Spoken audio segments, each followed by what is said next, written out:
Gente, estou muito feliz de estar aqui com vocês. Quero continuar o que Deus veio falando esses dias para nós, graças a Deus. Excelência que diz, né? Excelência que chama, é isso? Nós temos entrado num tempo maravilhoso de Deus. E eu estou muito feliz. Nós profetizamos durante anos coisas que viriam a acontecer. No ano de 2011 nós começamos a falar uma série chamada Governo.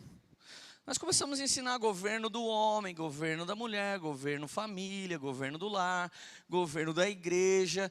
Devagarzinho a gente foi plantando uma semente e essa semente sempre foi antimarxista cultural. E o interessante é que todo mundo aplaudia. Nossa, com essa mensagem mudou minha vida. Em vários lugares que eu fui pregar, várias igrejas, cidades. Isso precisa virar livro. E a gente, de maneira bem sutil, a gente veio trazendo a cultura do céu. A gente veio empoderando as pessoas, declarando sobre elas que o modelador cultural da terra é o céu. O modelador cultural da terra não é a filosofia, o modelador cultural da terra não é a política. Porque o Pai Nosso diz: seja feita a sua vontade aqui na terra como no céu. Então, se você é um genuíno cristão, você não é só um telespectador, né? Um espectador. Tele é que vem por lá, né? O net espectador vem por ali e o espectador fica aqui. Na verdade, você é alguém que Deus chamou para participar do plano dele, amém? Para fazer parte do projeto dele. E eu creio que quem veio entendendo por isso, veio sendo transformado. Nós tivemos inúmeros testemunhos. Eu me lembro do testemunho de um menino. Ele foi criado pela mãe e pelas tias, ele não conheceu o pai dele. E ele tinha uma grande dificuldade em saber o que era viver masculinidade, governo masculino. Mas à medida que ele foi se envolvendo com essa série de mensagens, ele se tornou um grande homem de Deus. Eu conheço pessoas aqui que vieram de lar desgraçado. Pessoas que vieram de um lar que nunca foi lar. E hoje ele se casou e com sua esposa ou com seu marido, eles conseguiram frutificar um belíssimo de um lar. Eu conheci pessoas aqui que os seus pais negligenciaram suas vidas, mas hoje eles são tão maduros espirituais que eles estão dando destino profético para os seus pais no Senhor. Então a verdade é que começar mal não interessa muito para a gente. O importante é que dá para terminar bem e muito bem no Senhor, amém? E a mensagem que eu quero pregar hoje é mergulhar você, é enfiar você nessa cultura de uma vez por todas, que é a cultura do reino dos céus, amém? E o tema da mensagem que Deus me deu hoje pela sua graça é Next Level, é o próximo nível, é o próximo passo. Cara, é uma receita, é um princípio. E eu gostaria que você repetisse comigo: se eu quebrar um princípio, o princípio me quebrará. Se você acreditar num princípio, ele vai te construir. Se você levar a sério um fundamento, ele vai te calçar. Se você acredita num princípio, ele vai te exaltar. Mas se você sabotar um princípio que você recebeu, ele vai te quebrar. Muitos de nós têm revelações da parte de Deus, e você não precisa ser pastor para isso. Basta você ter intimidade, buscar Jesus e orar e buscar o Espírito Santo. Ele vai falar coisas para você. Mas se você pegar aquela revelação e não fizer nada com ela, ela vai bater na porta do seu coração um dia pedindo o que você fez com tudo que você ouviu de Deus. Então, de verdade, é muito bom estar diante da revelação, é bom estar diante dos princípios e fundamentos, mas melhor ainda é responder a isso, amém? Então repete comigo: eu sou uma bênção, e por isso eu respondo a palavra de Deus. Então você não veio atrás de uma bênção, amém? Você veio aqui para ser transformado numa bênção de Deus a cada dia mais, aleluia. Meus amigos, eu quero falar com vocês sobre Isaías 32, verso 8. É um belíssimo de um versículo.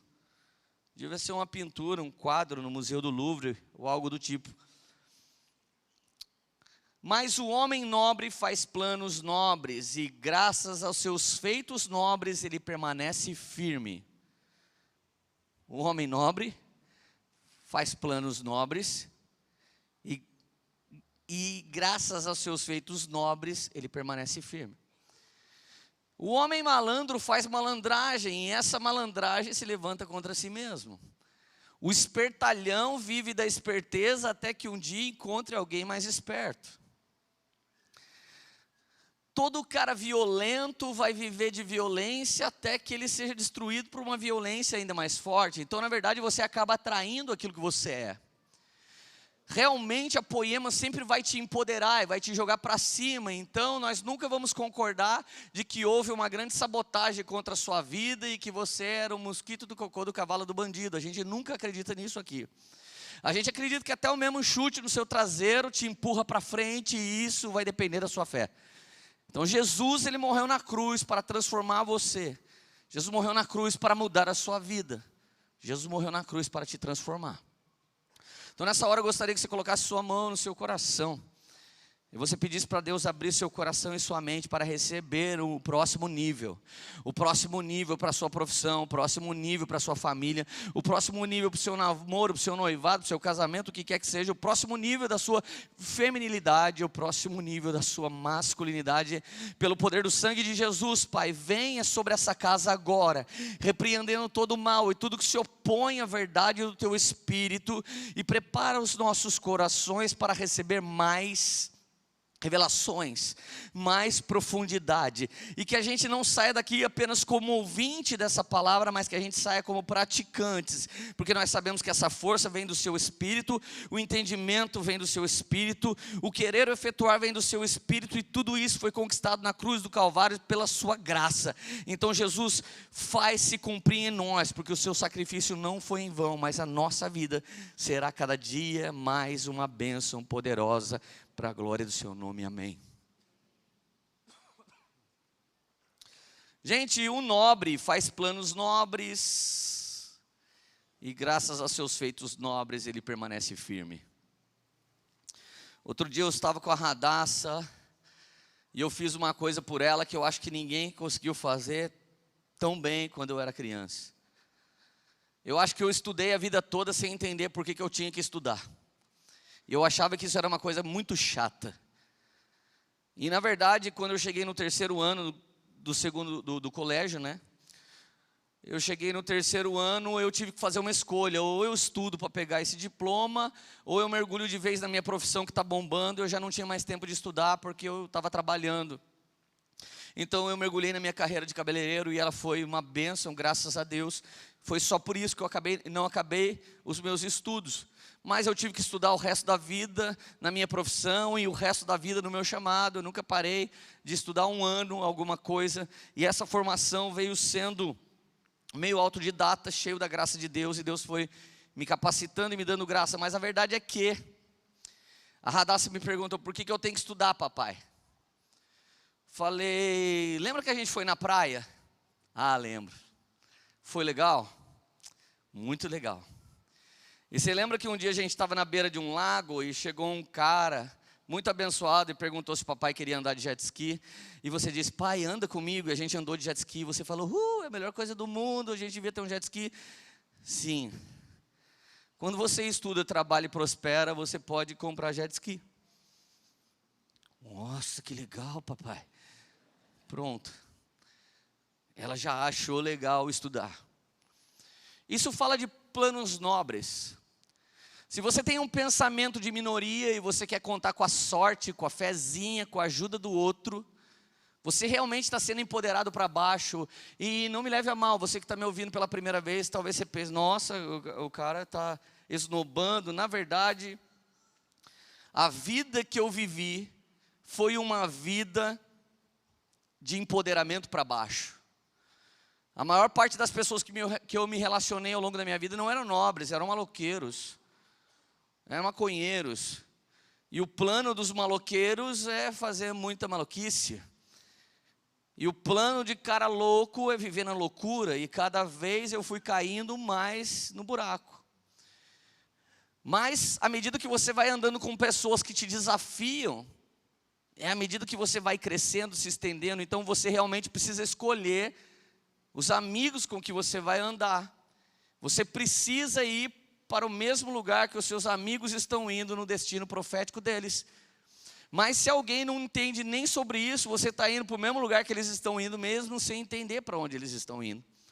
Então, de verdade, nós precisamos de algo maior do que nós nesse momento. Nós precisamos de uma filosofia de vida, e a maior filosofia de vida é o reino de Deus e a sua justiça. Viver o reino de Deus e sua justiça é experimentar agora um pouquinho do que há de vir, um pouquinho da glória de Deus que virá sobre nós.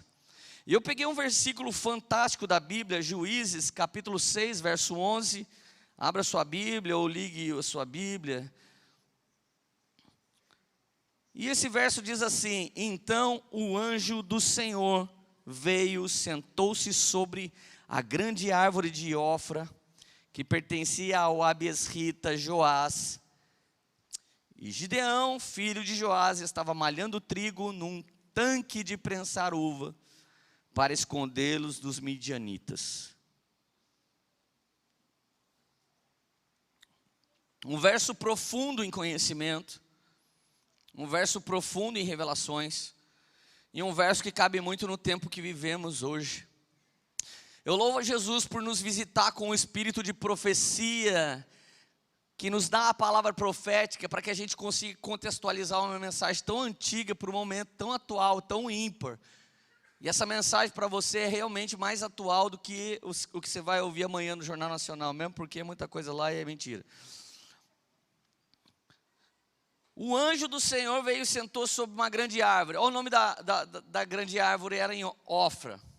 E pertencia ao abiesrita Joás, e ele era pai de Gideão. Se você traduzir todos esses nomes, você chega ao seguinte entendimento: como uma corça nova, intrépida, agraciada pelo Pai, que a ajuda em todo o tempo.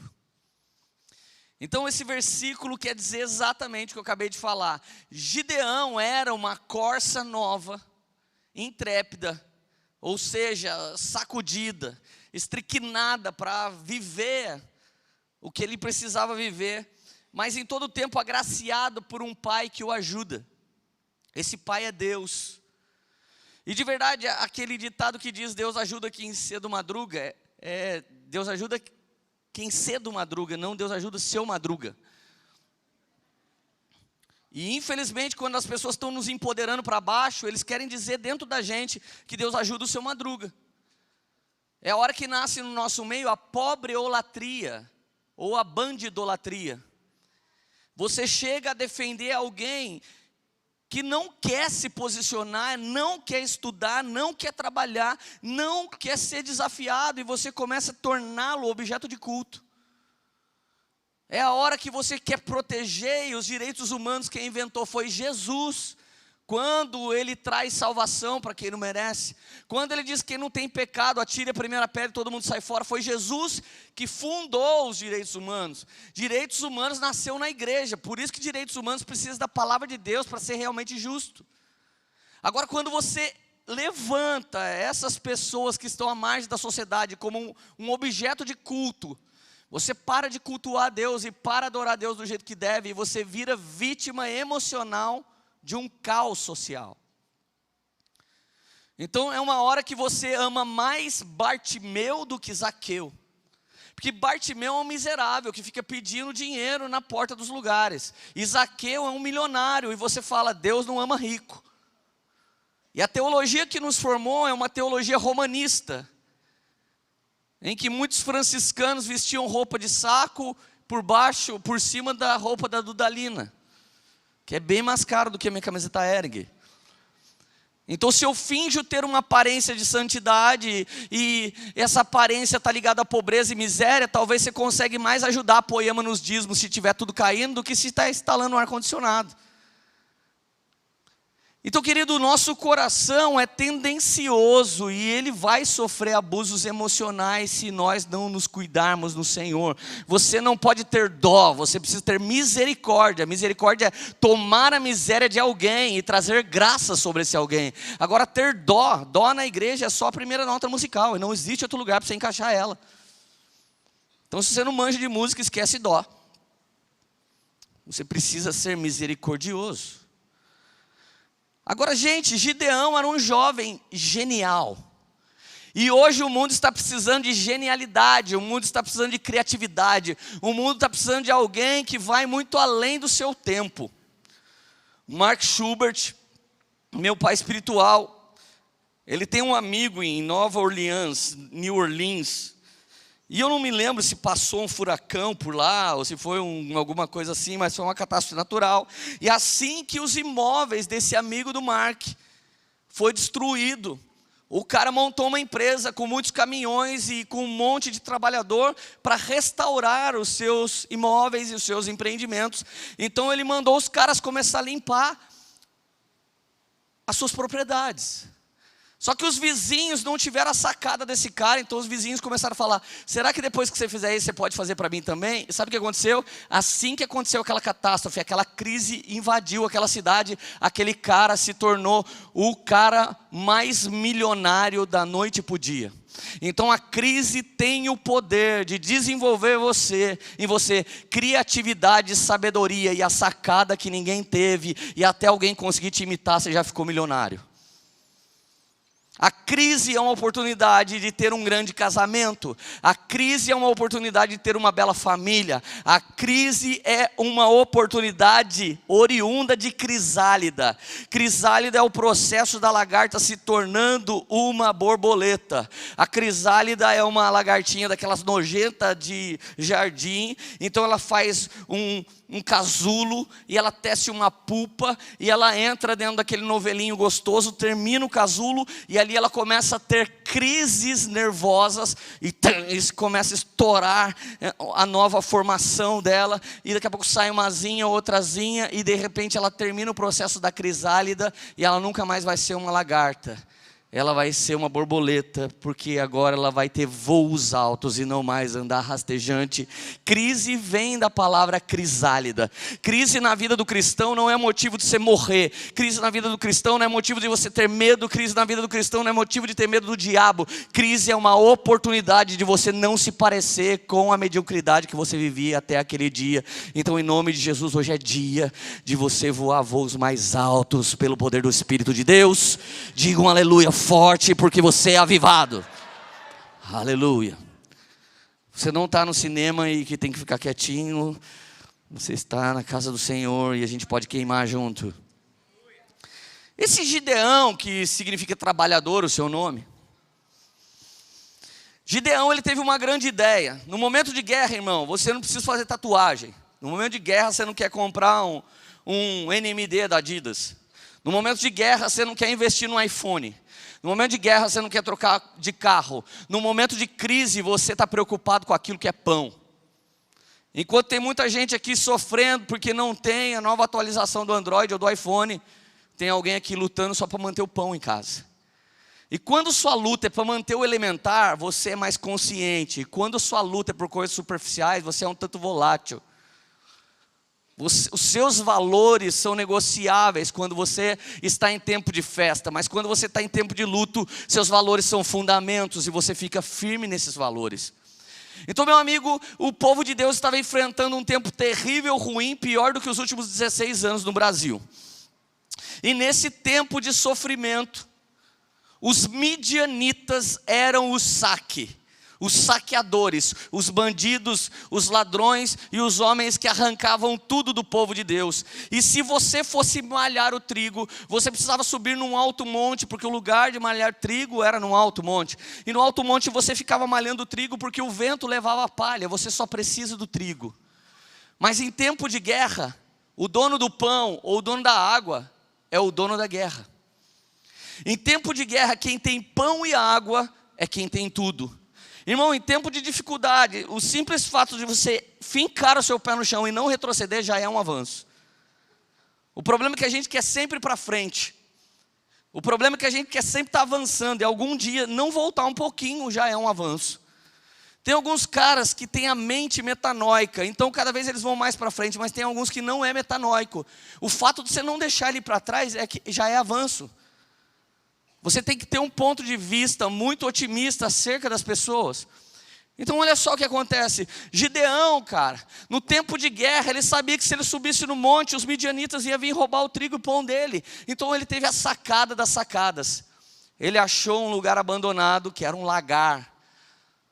Repete comigo, lagar é lugar de fazer vinho. Gideão foi malhar trigo no tanque de prensar uvas. seria o mesmo que disparar uma guerra no Brasil agora. E você pegar a associação, que é uma balada, e começar a trabalhar pelo pão lá dentro. Eu não sei mais o nome de balada, graças a Deus, mas fala uma aí.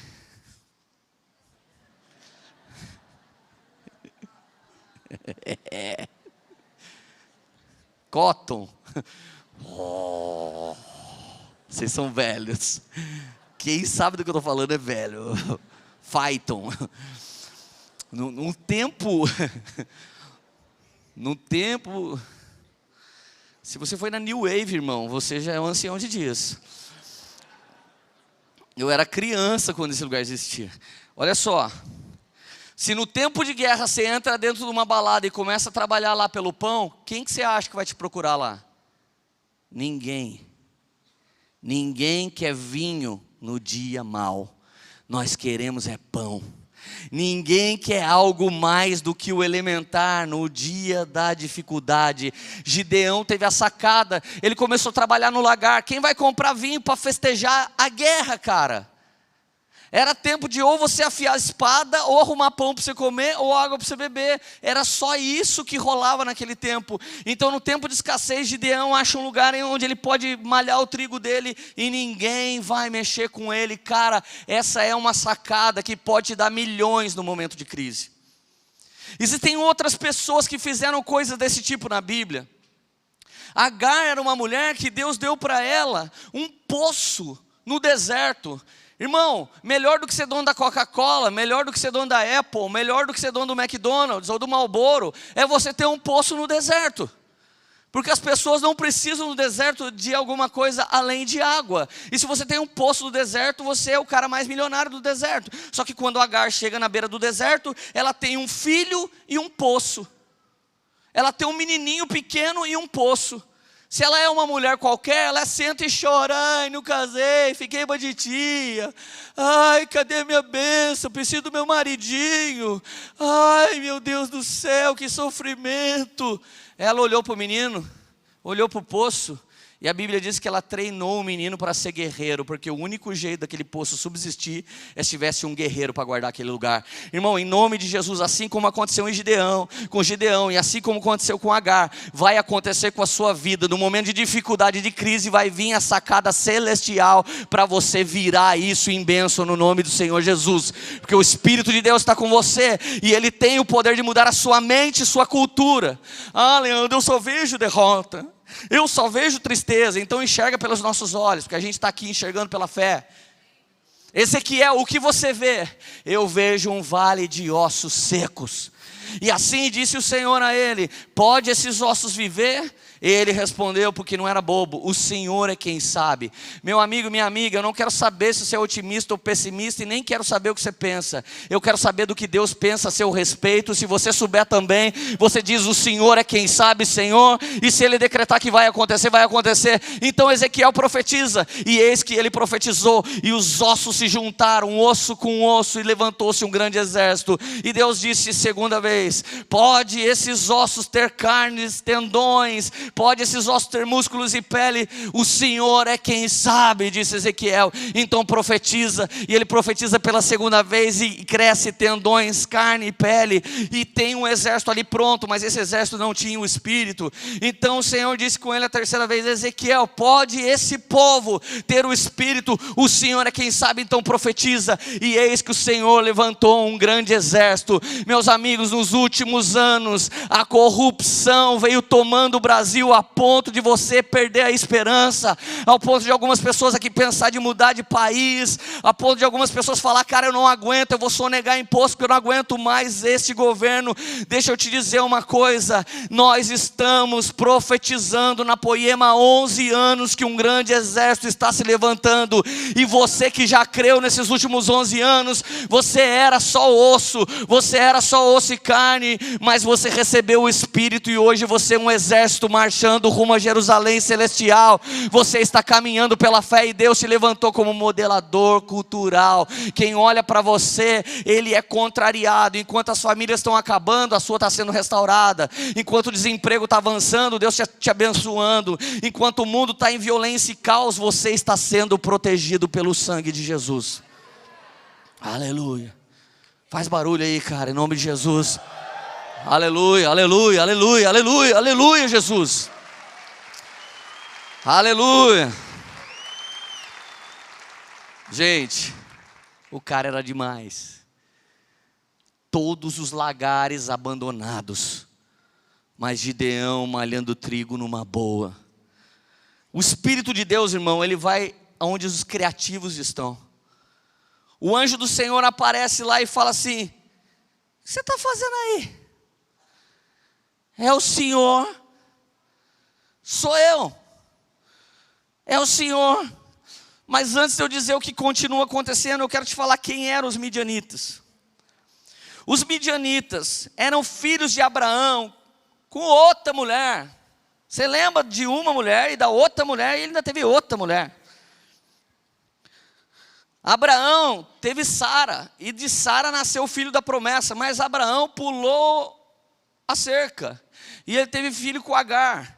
E Ismael queria tretar com Isaac, porque Deus abençoou o filho da promessa, mas Deus disse: eu não posso estender a minha bênção sobre esse filho que você inventou. Então entenda uma coisa, querido, você que está me ouvindo: Isaac é Deus que dá, é Deus que cuida. Ismael foi você que inventou, agora você sustenta. Se você escolhe uma profissão sem orar, se você escolhe alguém para casar sem orar, se você escolhe um ministério sem orar, esse ministério se chama Ismael. Então agora você ora por Ismael e vê o que você faz com Ismael, porque foi você que inventou isso. Mas se é Isaac, deixa que Deus cuida, deixa que Deus sustenta, porque ele é filho da promessa. Mas, cara, o cara não feliz de ter duas mulheres, daqui a pouco ele teve a terceira. Cara, e o cara foi lá e teve uma mulher chamada Quetura. Eu acho que essa é a mulher que todo homem gostaria de ter. Quetura.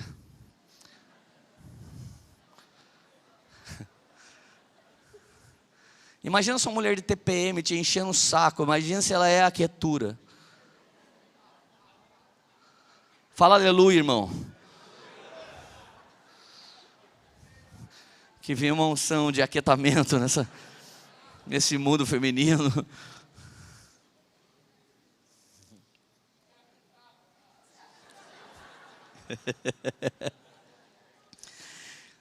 Nasceu Midian, e de Midian os midianitas.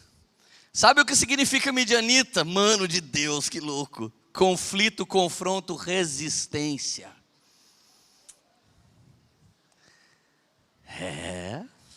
Já estava na Bíblia, meus amiguinhos. Reclama para o Espírito Santo. Eu te adoro, Espírito Santo.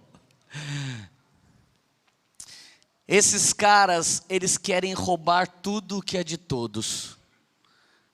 Porque midianitas significa minoria, ferida e aguçada em violência para tomar o que é dos outros. Deus não te chamou para ser minoria, irmão. Porque você e Deus já é a maioria. Deus não te chamou para chorar por leite derramado. Deus não te chamou para ser cachorrinho que fica clamando pelas migalhas que caem da mesa. Deus te chamou para sentar na mesa como filho. Ele tem um banquete para te dar, Ele tem pão e vinho, um anel para colocar no seu dedo, uma sandália, uma capa nova. Ele tem uma herança para você. E se a sociedade te sectarizou, te disse que você era minoria, que você era menorzinho, que você era não sei o que você era da beirada, você era até conhecer Jesus, porque agora que você conheceu Jesus, você é um homem e uma mulher cheia do Espírito Santo, e se você não teve sorte lá fora, aqui a sua sorte está mudada pelo poder do sangue de Jesus. Aleluia. A gente nunca vai empoderar você para você ser ninguém, cara. A gente nunca vai orar para você ser coitadinho. Várias vezes eu deveria estar em lugares em que Deus não queria que eu tivesse. Eu sou ex-mano, velho, do gueto, maluco, drogado, não sei o quê. Já teve dia que alguém falou, mano, você vai pregar naquela igreja? Eu falei, vou. Você é louco, cara. Como que você vai entrar no meio daqueles homens? Eu falei, ué, eu vou porque Jesus disse que eu vou. Irmão, a questão é que eu creio.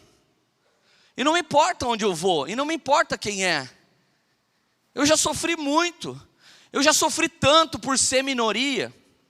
Nós estávamos numa mesa no Bola de Neve, agora foi super legal. Tinha um alemãozão assim careca, o pastor careca. E ele disse, ninguém aqui é mais minoria do que eu. Porque eu sou branquinho assim, mas na verdade eu sou um negro. Falei, o que é isso? Eu sou mais louco do que esse negão aí. Apontou para o outro pastor de frente para ele. E o outro pastor de frente para ele era um negro. Playboy do caramba. Nasceu, piá de prédio, empinou pipa no ventilador. Cresceu tomando Yakult. Ele falou aí, ó, esse negro aí, mano, esse é um norueguês, cara. Agora eu sou minoria. Daí eu falei, vamos acabar com esse assunto. Ninguém aqui é mais minoria do que eu. Os caras, por quê? Sou ex-cabeleireiro, já torci pro São Paulo e sou heterossexual. Os caras, mano de Deus, isso não existe realmente, não deve ter mais nenhum cara que nem você. Tem gente que acha lindo, velho, ficar o resto da vida na margem da sociedade.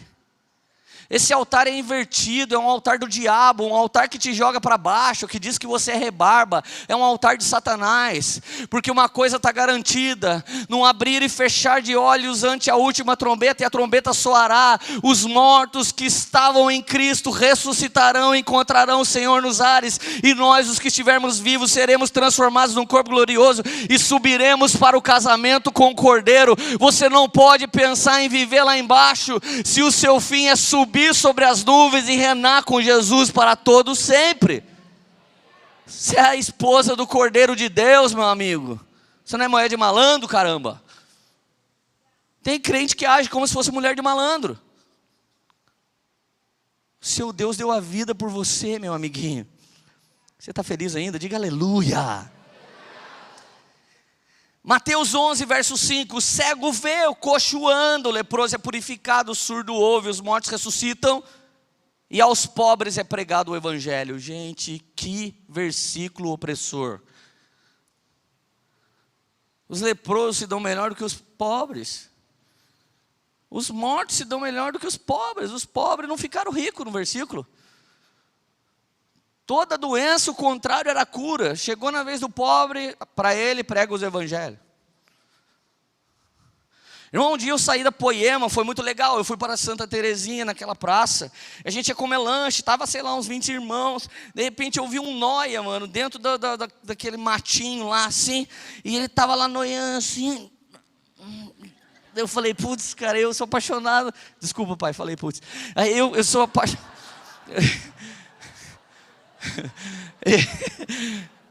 E eu, cara, tem hora que eu me apaixono por algumas pessoas. Eu olhei para aquele nóia e falei, mano, que droga, velho. Eu vim comer um x-tudo, fui lá correndo lá. Aí ele, mano, o que é, velho? Eu falei, perdeu. E aí, truta, firmeza, mano. Ele, mano, você é polícia? Eu falei, sou pior que a polícia. Minha parada com você tem a ver com a eternidade. Ele, o que, mano? Eu falei, velho, Jesus ama você. Cara, daqui a pouco eu fiquei uma meia hora lá. Daqui a pouco ele recebeu Jesus. Eu pus a mão na cabeça dele, orei por ele. Falei, mano, agora que você recebeu o pão do céu, quer comer também o pão da terra? Vamos ali comer um lanche. Ele, mano, você vai pagar um lanche para mim? Vou.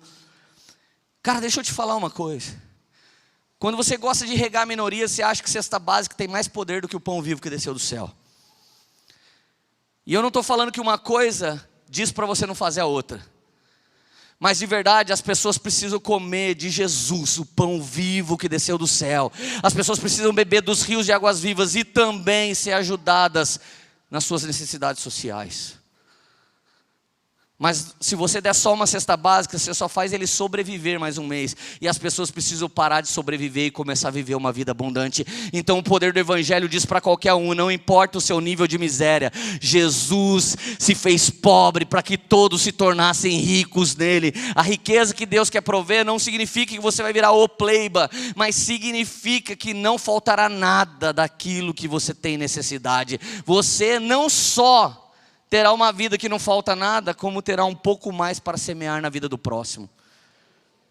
Então, querido, o pobre, a viúva, o estrangeiro, Deus deu para a gente abençoar a vida deles. Agora, meus amigos, vamos mergulhar nessa história maravilhosa. Juízes 6, verso 12. Que história linda. O anjo do Senhor apareceu para Gideão e disse: o Senhor está com você, poderoso guerreiro. Irmão, o Senhor está aqui hoje falando para você, Ele está com você, e Ele te fez um poderoso guerreiro. Ah, Leandro, eu sou contra a violência. Eu duvido você não ser violento contra si mesmo, para você ter que fazer as coisas certas, no tempo certo, na hora certa. Você tem que ser violento, irmão. Amanhã, quando o despertador tocar, você tem que ser violento para você tirar seu corpo da cama. Se você não for violento, se você for frouxo, você só fica sem emprego ou sem ir para a universidade. Irmão, assim que alguém se depara com Deus, sai o primeiro A da boca dele. Não adianta, se você viu Deus, se você teve um toque fresco do Espírito Santo, vai sair um A da sua boca. E esse A está ligado ao que tem dentro do seu coração. Então Gideão no verso 13 diz: ah, Senhor, se és conosco, por que tudo isso tem acontecido? Onde estão todas as suas maravilhas que os nossos pais contam e nos dizem? Não foi o Senhor que nos tirou do Egito? Está aí, ó. Uma pergunta que todo mundo gosta de fazer para mim. Pastor, se Deus é bom, por que existe tanta injustiça social? Deus é bom, o homem não. Os homens de Deus são bons, eles equilibram as injustiças sociais. Mas nem todo mundo quer ser esse homem de Deus. Quanta gente vem na igreja para ter a sua vitória, mas não pensa na derrota do seu vizinho. Ah, os nossos pais falaram das suas maravilhas que o Senhor nos tirou do Egito, mas nós não vimos isso, irmão. Quantos jovens hoje, por falta do empoderamento dos pais, por falta da presença de papai e mamãe, por falta de mesa de pai e mãe, você só sabe história de uma vida boa da sua avó e do seu pai, mas nesse tempo você fala: por que, se Deus existe, se o Senhor é conosco, por que tanta coisa ruim tem acontecido, Deus?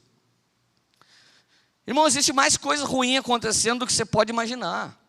Muito mais. Se você virar pastor, você vai ter certeza. Porque as pessoas vêm te contar essas coisas.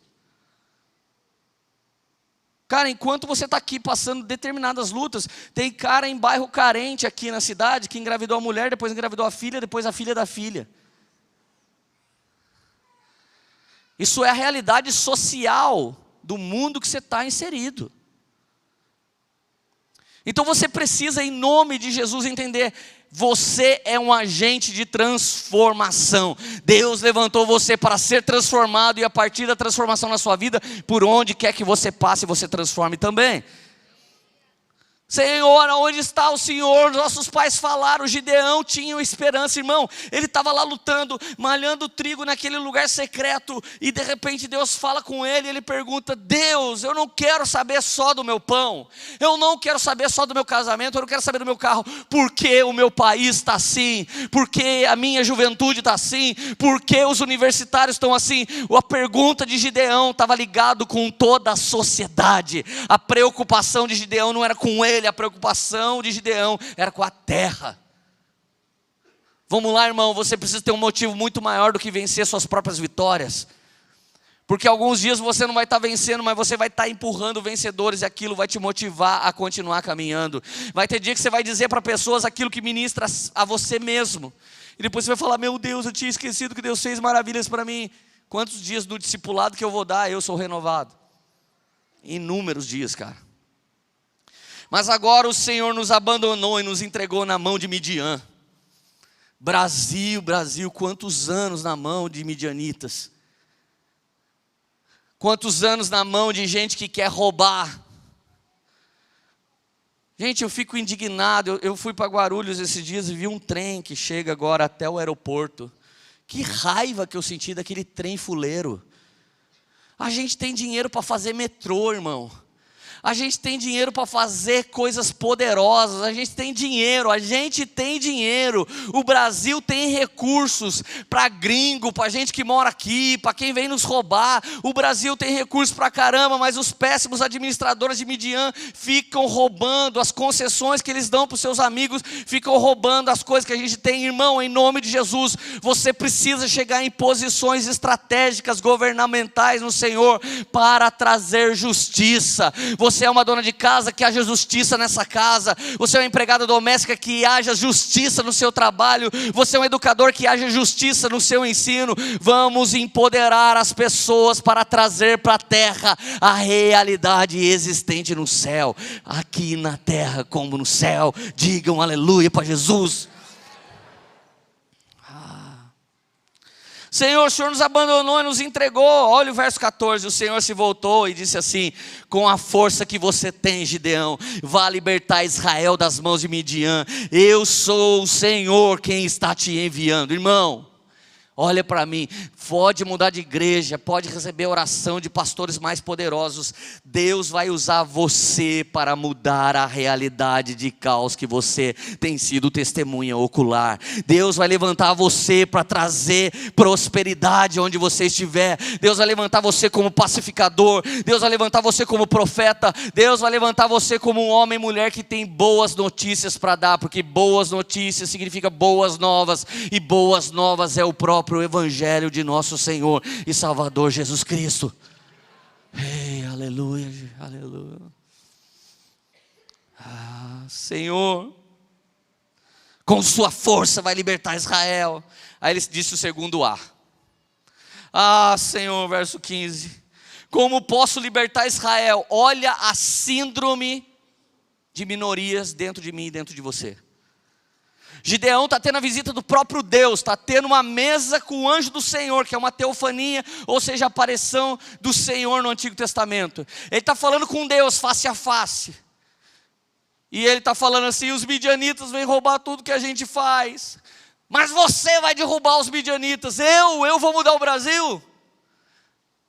Eu já estou mudando, irmão. Eu quero saber quem mais está comigo. Eu só ando mudando o Brasil. Nosso país não vai exportar só bunda e samba. Nosso país vai exportar inteligência. Nosso país vai exportar conteúdo acadêmico. Nosso país vai exportar literatura, arte.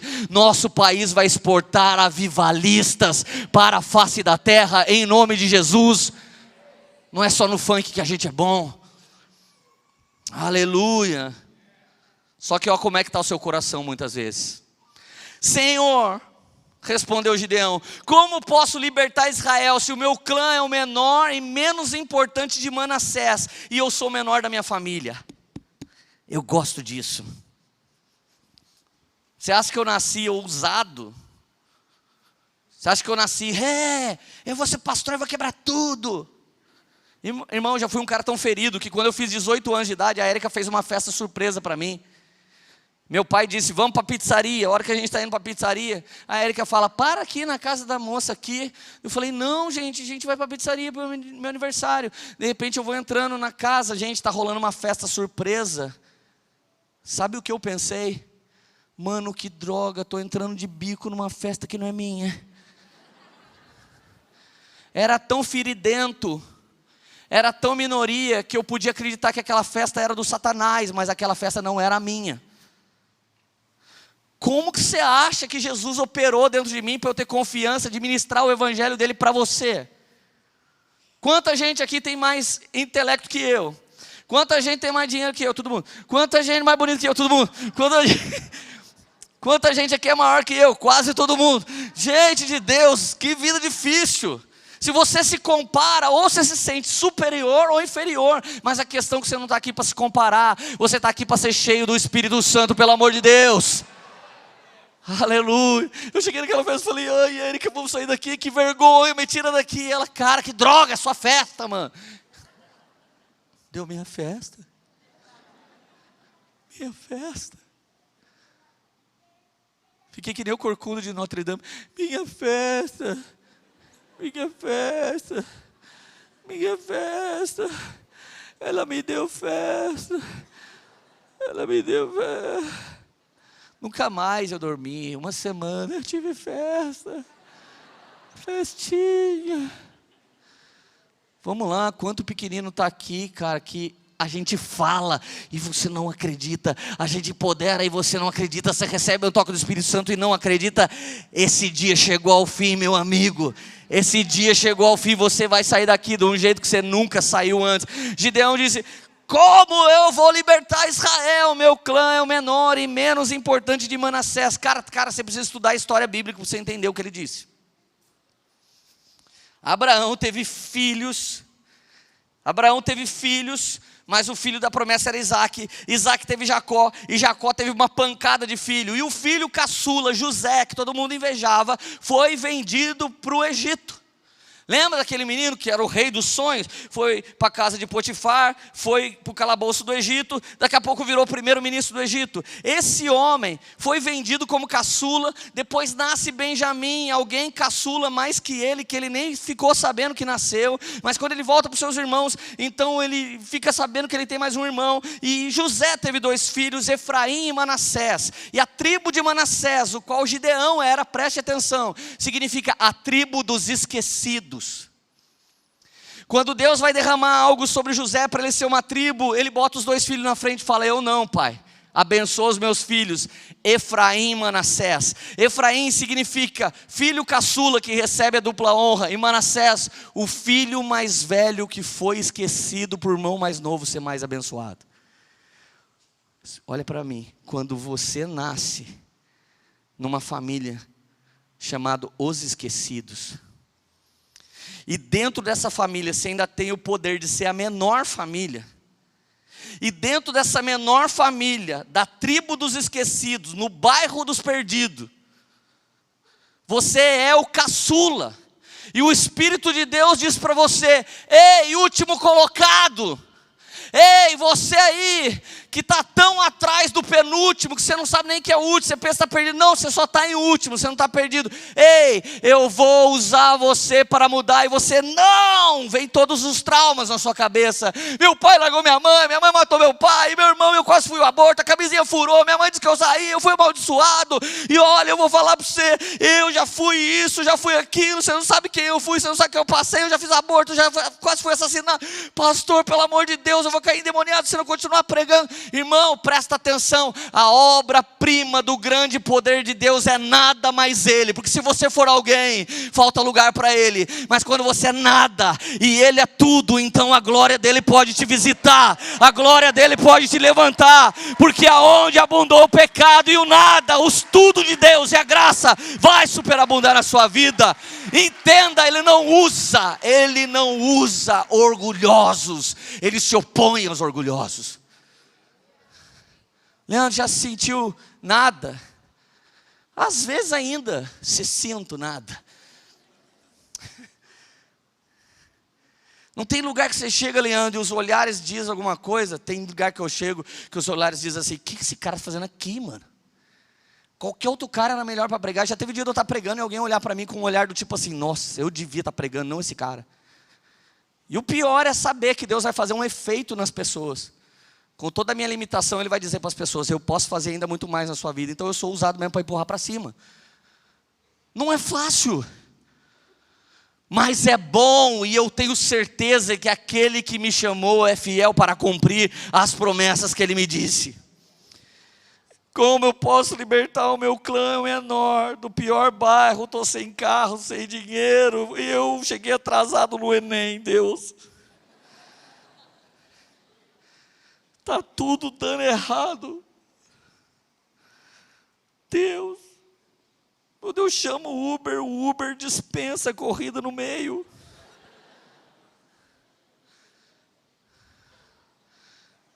Deus. Verso 16.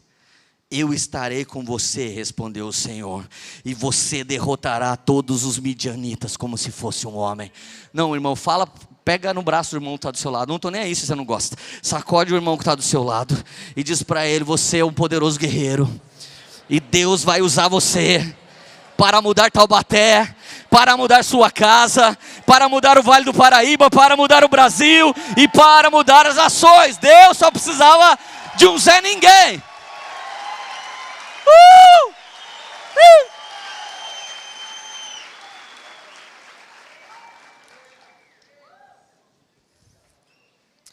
Gideão prosseguiu. Repete comigo, depois de 2 As, vem um se de fato.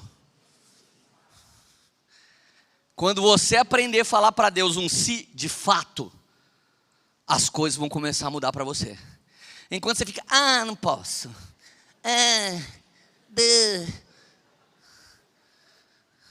Enquanto você tiver uma desgraça contra a minha solução, você está no ar. Mas a hora que você falar, não, demorou, se de fato Deus. Irmão, chama Deus para sua mesa essa noite, depois dessa celebração. Chama Deus por um se de fato.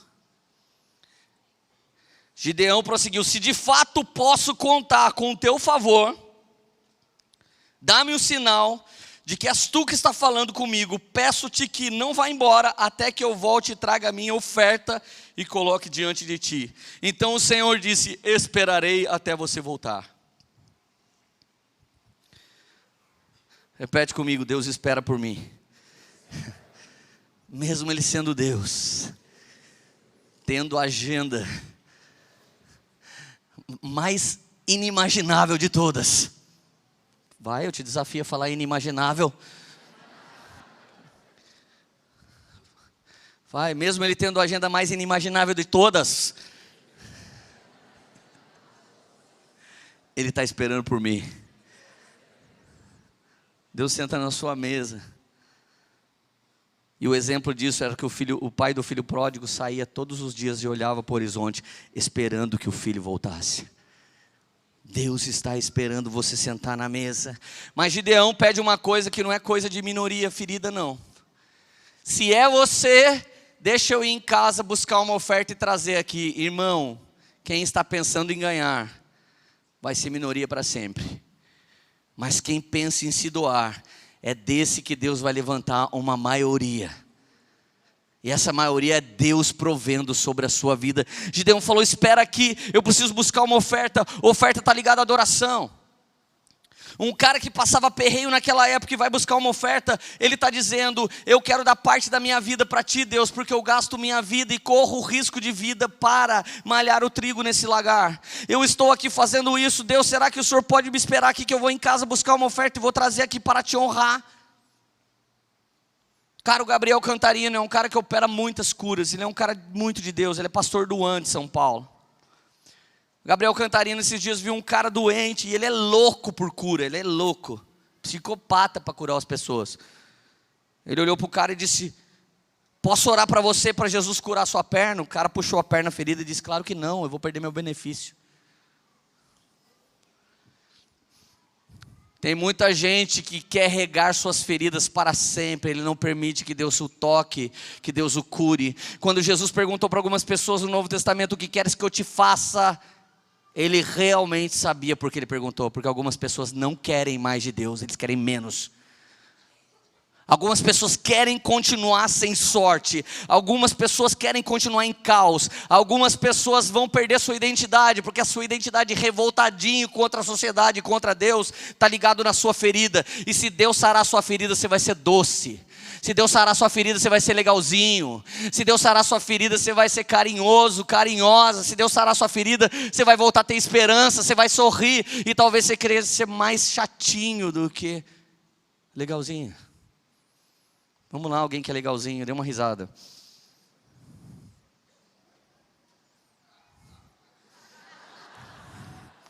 Esse é o cara, mano. Como ele ia alegrar minha irmã todos os dias se ele não tivesse uma risada dessa? Verso 19, o Gideão foi lá, pegou a oferta, trouxe, e depois o anjo diz para ele como fazer a oferta. Mas gente, olha a receita da virada. No verso 22, Gideão fala, meus olhos viram o Senhor, eu vou morrer. O Senhor falou, cara, não se preocupe, você não vai morrer. Irmão, o que prova que você esteve na presença de Deus, sabe o que é? É o arrependimento que você tem. Tanto Gideão quanto Isaías, ele disse o terceiro eu vou morrer porque agora eu vi a Deus. Irmão, quando o Espírito de Deus me toca, A primeira sensação que eu tenho é: eu não mereço esse toque. A primeira vez que o Espírito Santo de Deus me tocou, eu me senti o cara menos merecedor daquele ousado amor. É por isso que ele tem um ousado amor. E mesmo assim hoje, mesmo buscando ter uma linguagem de santidade para caminhar nele, quando ele me toca novamente, eu sinto: cara de Deus, eu não mereço essa glória. Então o Senhor disse: eu vou te abençoar. Olha como é que começa a virada. Repete comigo: hora da virada. Naquela noite o Senhor fala para ele: eu quero uma segunda oferta. E essa oferta é a oferta que Deus pede para todo mundo que está aqui. Presta atenção que aqui está a sacada da sua virada. Eu quero uma oferta. Gideão disse: fale. Separe um novilho do seu pai, do rebanho do seu pai. Separe algo de valor da sua família, algo valioso da sua cultura. Despedace o altar de Baal. Olha aí que louco. Despedace o altar de Baal, que pertence ao seu pai. Corte o poste sagrado de Azerá, que está do lado do altar. Depois faça um altar para mim, o Senhor. E no topo dessa elevação, ofereça o segundo novilho em holocausto com a madeira do poste que você vai cortar e queimar. Gente, Gideão disse que os pais dele falavam para ele as maravilhas que Deus havia feito. E agora, Deus fala: quebre os altares a outros deuses dos seus pais e sacrifica para mim, usando esses altares como combustível, como combustão. Queima para mim um cordeiro em cima desse altar. Você vai destruir a cultura maligna. Como que os pais de Gideão, que eram homens que falavam das maravilhas de Deus, se corromperam e caíram? Quantas pessoas são filhos de pastores e os seus pais largaram, se separaram, arrumaram outra pessoa? Escândalos disso e daquilo, mesmo sendo crente, mesmo sendo convertido. Gente, eu me envergonho de pessoas que falam: eu sou evangélico. Porque o pai de Gideão era um evangélico que não tinha vida com Deus. O pai de Gideão era um evangélico que tinha altares de outros deuses. Irmão, não existe uma graça manca que permite você ficar levantando altares a semana toda para o Satanás e depois chegar aqui e achar que está tudo bem. Deus quer quebrar os altares que não são dele, que estão na sua vida, que você herdou talvez da sua família. Deixa eu te falar, sabe quem é Baal? Repete comigo: marido, possuidor. Cara, eu tenho um tio que morreu casado com a pinga. Ele não topou ser a noiva de Jesus, mas se casou com a pinga. Quantas pessoas se casam com um time de futebol, morre e coloca a bandeira do time de futebol em cima, não consegue ser dizimista nem ofertante, mas é sócio torcedor. São homens que se casaram com um time. Quantas pessoas são militantes políticos, homens que se casaram com uma ideologia política, homens que amam mais Karl Marx, homens que amam mais Darwin, homens que amam mais Freud do que o nosso Senhor e Salvador Jesus Cristo. Deixa eu te falar uma coisa: tem gente aqui que ainda não se sente a noiva do Cordeiro, mas tem gente que já se casou com um principado. Tem gente que casou com a pornografia. Você tem mais relacionamento com a pornografia do que com o seu marido, com a sua esposa. Tem gente que se casou com a sensualidade e sexualidade e não com o cônjuge. Você precisa de prazer. Tem gente que se casou com jogos, com vícios. O seu altar de confiança é jogos e vícios. É noite de quebrar o altar. Às vezes você fala: é maldição hereditária. Não, é só um altar familiar. Você vai ter que pôr fogo nesse altar e sacrificar algo para o Senhor. Então Deus falou: Gideão, você vai quebrar isso. Gideão não é bobo. Chamou mais 10 caras, porque você precisa entrar numa cultura, e cultura você não vive sozinho, você vai ter que andar com gente. É por isso que a gente tem GC, é por isso que a gente tem reuniões durante a semana com outras pessoas que estão indo para o mesmo lugar que a gente está. Então, cara, em nome de Jesus, Gideão vai lá e quebra o altar de Baal, e quebra o altar de Azerá. Sabe quem é Azerá? Astarote, a mulher de Baal. Ela fundou religiões matriarcais, religiões onde o Deus é mulher. Jeremias chama esse deus Astarote de a rainha dos céus. Paulo chama esse deus de Ártemis dos Éfesos. Caiu um meteorito na terra, acharam o meteorito, ficaram impactados, talharam uma imagem de um Deus cheio de seios, virou o Deus mãe. Quando o povo é minoria, é carente, e ele não teve mãe, ele não teve pai, ele quer adorar um Deus papai e um Deus mamãe, mas não um Deus Senhor e Salvador. Deixa eu te falar uma coisa, Hebreus diz que a nossa mãe é a Jerusalém celestial, que está vindo nos encontrar em breve. Não fica carente de Deus mãe, que o Espírito Santo tem os atributos femininos, e a Jerusalém celestial é sua mãe. Deus é todo poderoso em si, não é uma questão de sexo, mas é uma questão de divindade, e a Bíblia diz que ele é o único Deus todo-poderoso. E sabe como que as pessoas cultuavam Azerá e Baal? Meretrizes cultuais. Eles tinham cultos em que você praticava sexo, e alguns desses cultos você queimava crianças. Aí você pensa, que horror! Nesse exato momento tem gente queimando crianças do seu útero. Nesse exato momento, o cara que abandona o lar para possuir outra mulher, e possuir outra mulher, e possuir outra pessoa, o espírito de Baal está em você. O altar de Baal é o altar que destrói as famílias e fazem sexos por puro prazer. O altar de Baal e Azerá é o altar que destrói família e matam filhos. Hoje a cultura do aborto está tentando ser legislada como comum, como normal, e tem crente que acha bonito, que acha legal. Eu repreendo vocês pelo poder da palavra de Deus e do Espírito Santo de Deus. Não existe Deus aonde alguém quer estabelecer morte.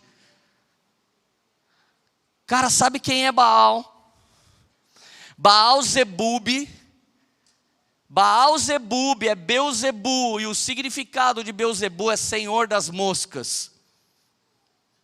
Você já viu alguém mendigando com feridas abertas? O que junta nas feridas abertas, gente? Moscas. Sinto muito dizer isso para alguns de vocês, mas vocês que gostam de regar feridinhas no coração, espiritualmente em volta do seu coração só tem moscas, e quem reina no seu coração é Baal-Zebub, Beuzebu. A teologia da libertação hoje tem levantado um altar de pobreolatria e bandidolatria. Tem gente amando mais empoderar o povo à miséria do que declarar uma sentença de vida sobre a vida deles. Aonde existia um miserável na Bíblia, Deus o transformou com poder, mas essa teologia satânica tem se infiltrado no nosso meio, e nós estamos achando que dar cesta básica é melhor do que orar pelo batismo com fogo e com o Espírito Santo. Nós estamos achando que fazer um favorzinho para a sociedade é melhor. Sabe o que é isso? É um altar a Beuzebu, e eu repreendo a teologia da libertação pelo poder do nome de Jesus. Não seja enfeitiçado por belas obrazinhas. Você precisa de uma obra completa, de uma obra de salvação completa. Então Gideão, que não é bobo, sabe que hora que ele quebrou esse altar, gente? De noite, porque ele ficou com medo. Repete comigo, ele ficou com medo. Se as coisas que Deus tem pedido para você não te traz medo, não deve ser de Deus, porque está fácil demais. Ai, que medo de falar não quero mais. Ai, que medo de falar que esse pecado eu não topo. Ai, que medo de dizer para os meus amigos que eu não fumo, não bebo, não cheiro, não vou roubar mais. Ai, que medo, o que será que vão pensar de mim? Quantos dias você acha que eu não tive medo de subir aqui e falar as verdades que eu precisava falar? Então você realmente achava, nossa, o Lê é corajoso, né? Pergunta para o meu pai e para minha mãe o quão boca aberta eu sou. Pergunta para minha mulher quantas vezes ela me protege. Ainda bem que ela não é a quietura. É o meu leão da tribo de Judá. Tem dia que a Érica dá uns rugidos lá que eu falo, ui. Vários dias eu falava, Deus, essa palavra é pesada demais, dá para outra. Ele falava, mas você é o pastor da igreja. Eu falava, caramba. Então vem em mim, Deus, e me empodera aqui, porque eu preciso ficar no grau a ponto de eu não conseguir mensurar o que eu vou dizer, porque se eu mensurar eu não falo. Daí a gente dá essas chapadas do Espírito Santo que nem rolou aqui na adoração, daí você fica louco. E sabe uma coisa que eu creio, irmão? Eu creio na ressurreição. Isso significa que se alguém matar, daqui a pouco a gente volta para ser eterno. Era para você falar aleluia agora, se você cresce. No outro dia, foram atrás do pai de Gideão. Viram no Instagram uns stories. Perdeu Baal, perdeu Azerá. Irmão, não fica postando as coisas que Deus tem te dado num lugar secreto. Partiu Nárnia, hashtag quartinho secreto. Não faz isso. Quem fica mostrando sua intimidade é gente que está vendendo prostituição. Simplesmente, Gideão bateram na porta da casa dele e o pai dele sai. O que vocês querem? O seu filho jogou por terra o altar de Baal e de Azerá. Pela primeira vez o pai teve sabedoria. Quando você se posicionar, a sabedoria vai invadir sua casa. O pai dele disse: se Baal é Deus, ele que resolve esse problema. Não se meta nas coisas desse Deus aí, rapaz. Ele que resolva. E a Bíblia diz que a partir desse dia Gideão foi conhecido como Jerubbaal, o destruidor de Baal, aquele que joga Baal por terra. Nós somos uma geração que está derrubando a cultura do diabo, a cultura do inferno, a cultura do adultério, a cultura do aborto, a cultura de regar minorias com suas feridas. Irmão, a partir de agora nós vamos abanar essas moscas, vão sair tudo, e no lugar dessas moscas vai ter um toque fresco do Espírito Santo, e aquela ferida vai fechar. Ainda que sobra uma cicatriz, dessa cicatriz vai sair poder para curar outros homens. Se eu tivesse regando as minhas feridinhas de minoria, eu seria um midianita hoje, ou eu seria um homem fracassado, e provavelmente você não ia estar dentro dessa igreja, porque ela não ia existir.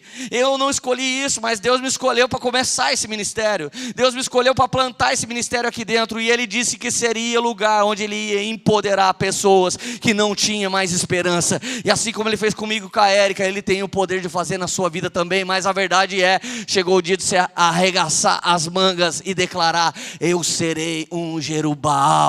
Eu vou sair daqui quebrando os altares de Satanás. Não importa o que meu pai ensinou. Teve pais que ensinou meninos aqui a você ser depravado com mulheres. Chegou o dia de se quebrar esse altar do seu pai.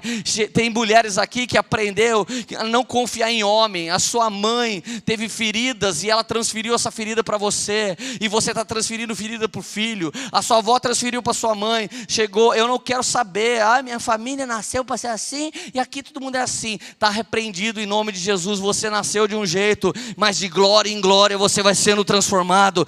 Não é de queda em queda, não é de derrota em derrota, é de glória em glória nós somos transformados. E a esperança está em Jesus habitando em nós, porque Cristo em nós é a esperança da glória de Deus. Então, em nome de Jesus, estou entrando dentro da sua casa agora pela fé, chutando qualquer altar de derrota, qualquer história de que você é de família esquecida, de que o seu povo lá era sem sorte, de que lá na sua casa não acontece nada bom. E nós estamos decretando vida sobre a sua vida pelo nome de Jesus, pelo nome do Senhor Jesus. Fica de pé para parecer que está acabando.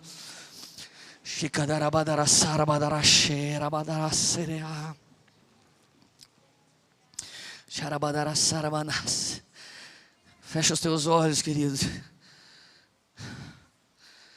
Fecha os teus olhos. Deixa isso que eu vou falar agora gravar no seu coração. Precisa ser gravado no seu coração 4 coisas. Essa é a receita do que vai funcionar em você. Feche os seus olhos e absorva o que eu vou falar. Gideão foi um trabalhador diligente e intrépido. Ele não ficou olhando a situação. Ele arregaçou a manga e disse: aqui não vai ser assim. Ele não era passivo, ele era ativo. E ele foi de encontro com o destino dele. Ele era um trabalhador. Em nome de Jesus, creia que pela fé você está indo de encontro com o seu futuro. O seu futuro está vindo correndo te encontrar. O seu futuro está vindo correndo te encontrar. Correndo para te encontrar. Segunda coisa que ele fez, ele pediu, ele teve sabedoria. Sabedoria de Deus, teve uma ideia genial, uma estratégia genial. Em nome de Jesus eu profetizo agora estratégias geniais caindo em corações sedentos. Estratégias geniais caindo em corações sedentos. Você vai achar a sacada da vez. Quando alguém te imitar já é tarde demais. Você já prosperou absurdamente, absurdamente, absurdamente. Deus, levanta mulheres aqui cheias de sabedoria do Espírito. Mulheres que transformam seus homens em verdadeiros homens cheios do Espírito Santo de Deus. Homens cheios de confiança, homens cheios de garras e intrepidez. Levanta homens aqui, Senhor, tão homens, cheios da varonilidade de Cristo. Homens que vão trazer ambiente seguro para outros homens, para outras mulheres. Deus nos dá sabedoria para tratar as pessoas mais velhas que a gente como os nossos pais, os de igual idade como nossos irmãos e os de idade menor como os nossos filhos. Pai, tira dos homens aqui, Senhor Jesus, compulsão sexual. Ajusta dentro dos homens um apetite sexual saudável para viver no relacionamento santo e debaixo de aliança as bênçãos de Deus. Pai, no nome de Jesus, alguém aqui que adora Baal, alguém aqui que adora Azerá, alguém que adora Mamon, tem gente que adora o dinheiro. Em nome do Senhor Jesus, quebra esse altar hoje, adorando o Rei dos Reis e Senhor dos Senhores. E você que entrou aqui, você ia virar a tribo de Midian, você ia virar um esquerdista, saqueador, militante, maluco, doido. Mas Deus diz que você é um Gideão. Nasceu pequeno, de uma tribo pequena, de uma casa pequena, de uma família pequena. E esse pequeno que você é tudo que Deus precisa para te abençoar. É tudo que Deus deseja para te empoderar. Terceira coisa, o querer efetuar, cheio de temor, com uma mente criativa, princípios e doutrina. Gideão caminhou ali no Senhor até ele ter um relacionamento íntimo e receber poder do Senhor. Mas antes de Deus prosperar ele, antes de Deus trazer favor sobre a vida dele, Deus respondeu para ele como fazia para mudar a nação. Gente, nós vamos mudar a nação trazendo uma cultura de santidade de Deus para ela. Nós vamos abraçar outro homem sem achar que a gente deixou de ser macho por isso. Nós vamos abraçar alguém que nem está firmado na sua sexualidade, sem preconceito algum. Nós vamos chamar para a nossa mesa alguém muito rico, sem preconceito dele ser playboy. Alguém muito pobre, sem preconceito dele ser o coitadinho da quebrada. Nós homens aqui vamos abraçar as mulheres, amando elas e não tentando possuí-las. Vamos abraçar como se fosse realmente nossas irmãs, porque é isso que elas são. Se ela não é sua, se ele não é seu, você não vai abraçar para arrancar lasquinha. Você não vai ter interesse mais por pessoas. Aliás, você vai querer catapultar as pessoas, ajudar as pessoas, levantar as pessoas, municiar as pessoas. Você vai querer servir as pessoas. A estratégia da sua vitória tem a ver com o Brasil, não tem a ver só com você. Tem a ver com a transformação de Taubaté, não tem a ver só com você.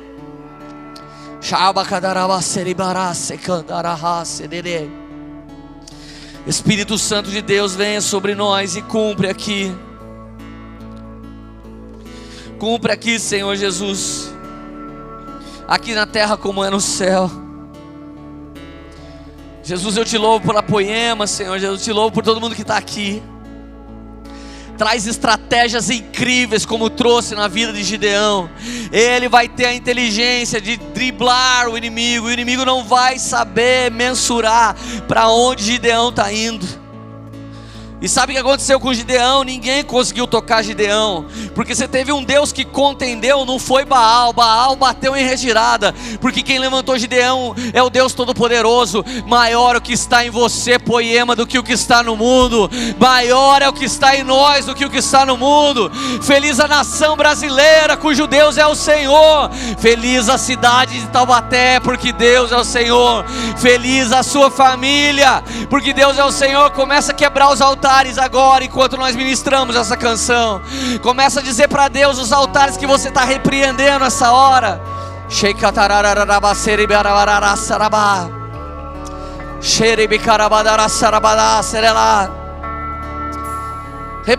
Repreende, ora comigo, ora com fé.